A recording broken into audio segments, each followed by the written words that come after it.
one of the most successful entrepreneurs in the world, worth billions of pounds, but he's vowed to give most of it to the fight against global warming. Meet Richard Branson, the business visionary with a simple motto: screw it, let's do it.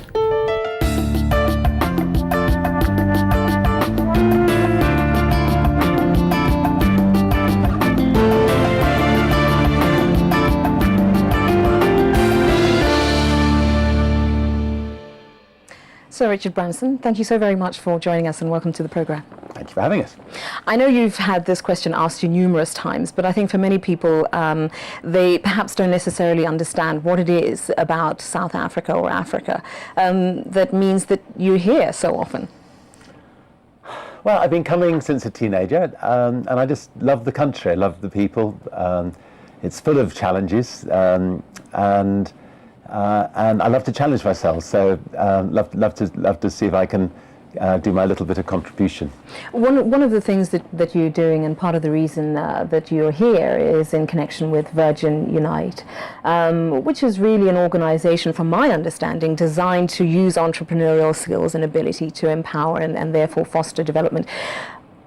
Why, when there are so many organizations trying to do developmental work, what is going to make Virgin Unite different from so many organizations that have been founded and probably will continue to be in the next 5 years? There are a lot of places in Africa that really do need help, and once these countries are back on their feet again, they can then start lending help to America or some of these other countries. I mean, in fact, in some areas they do need bad help themselves. But I mean, the project. One of the projects we've done this week is to open a new hospital or clinic hospital in South Africa.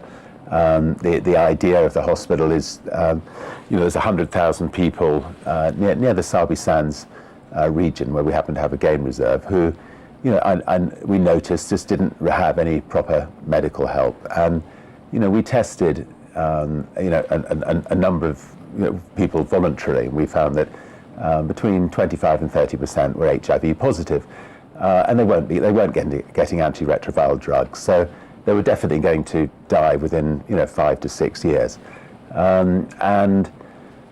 So we decided to set up a clinic that could look after those 100,000 people. We will make sure, the American government we've managed to talk to, and they've offered free antiretroviral drugs for that whole population. So we can really guarantee that none of those people are going to die from AIDS. And we will also, give free help on TB and on free help on malaria. And then, in order to try to make that clinic self-sustaining, we will charge small amounts for other things, so that hopefully we can keep that clinic going for hundreds of years and not just for a handful of years. So it's trying to use our entrepreneurial skills when we set up a clinic to try to, make sure that that it's there forever. And we've also got we've got Anglo Coal have offered help, a South African company, and so it's a sort of tripartite way of trying to set up a clinic. Do you sometimes worry about the fact that some of these problems and some of these issues, although in the broader scheme of things may seem fairly minor, have often so much to do with bad governance, and how you end up almost having to have good relationships with those who some may regard as bad governments in order to help the people on the ground?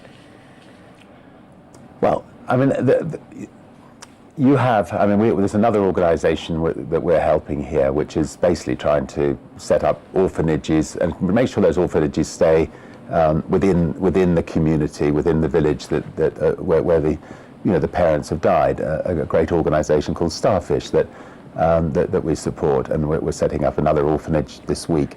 1.2 million people in South Africa are orphans. They shouldn't be orphans. I mean, there's no question that if there was a health minister in South Africa some years ago who'd realised, that there was a threat of AIDS and had really addressed the problem. Very few people would have been orphaned. You have access to some of the most powerful people, not just in this country, but certainly in the world. And when you talk about the question of AIDS and kids who've been orphaned by this disease, what are the conversations that you have in the corridors of power when it comes to an issue like that? I mean, you clearly are stating that your concerns about our current health minister and her action on AIDS are perhaps have left the situation in quite dire straits. Well, I think, first of all, I'd like to point something out. I mean, in America, up until 10 years ago, people were dying all over America from AIDS.